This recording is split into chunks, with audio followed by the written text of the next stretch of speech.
അവിടെ എന്തായിരിക്കും വ്യത്യാസം വരുന്നത്? നമുക്കിപ്പം പല സ്ക്വയർ ഫീറ്റ് റേറ്റ് പറഞ്ഞല്ലോ. അതെ. അപ്പം പല വീടിനും പല രീതിയിലായിരിക്കും പറഞ്ഞു. അതെ. അപ്പം എന്തായിരിക്കും അവിടെ സ്ക്വയർ ഫീറ്റിനെ ബേസ് ചെയ്യുന്ന കാര്യം? ഈ പറഞ്ഞ പോലെ നമ്മുടെ ഉപയോഗിക്കുന്ന സ്പെക്, നമ്മൾ ഇഷ്ടിക ഉപയോഗിക്കാം, സിമെന്റ് ബ്ലോക്സ് ഉപയോഗിക്കാം, എയറോക്കോൺ ബ്ലോക്സ് ഉപയോഗിക്കാം, അങ്ങനെ പല ഓപ്ഷൻസ്. ഇപ്പോൾ പാർട്ടീഷൻ വാൾസ് ഉണ്ട്.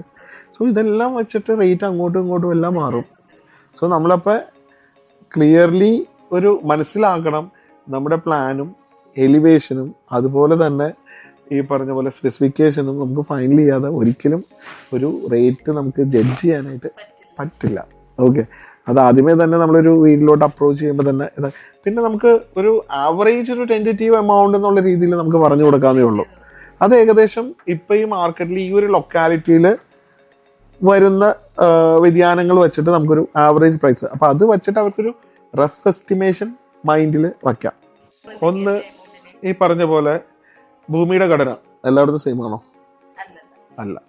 സോ അവിടെ തന്നെ നമ്മൾ ചെയ്യുന്ന ഫൗണ്ടേഷൻ്റെ പാറ്റേണിന് വ്യത്യാസം ഉണ്ടാവും, ഡെപ്ത് വ്യത്യാസം ഉണ്ടാവും, ടൈപ്പ് ഓഫ് ഫൗണ്ടേഷൻ വ്യത്യാസം ഉണ്ടാവും.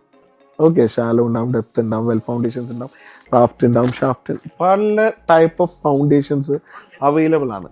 ഓക്കെ, ഇത് ഒരു വീടിന് തന്നെ എല്ലാ ഫൗണ്ടേഷൻസും നമ്മൾ ടിപ്പിക്കലായിട്ട് കൊടുക്കാൻ പറ്റുമോ? ഇല്ല.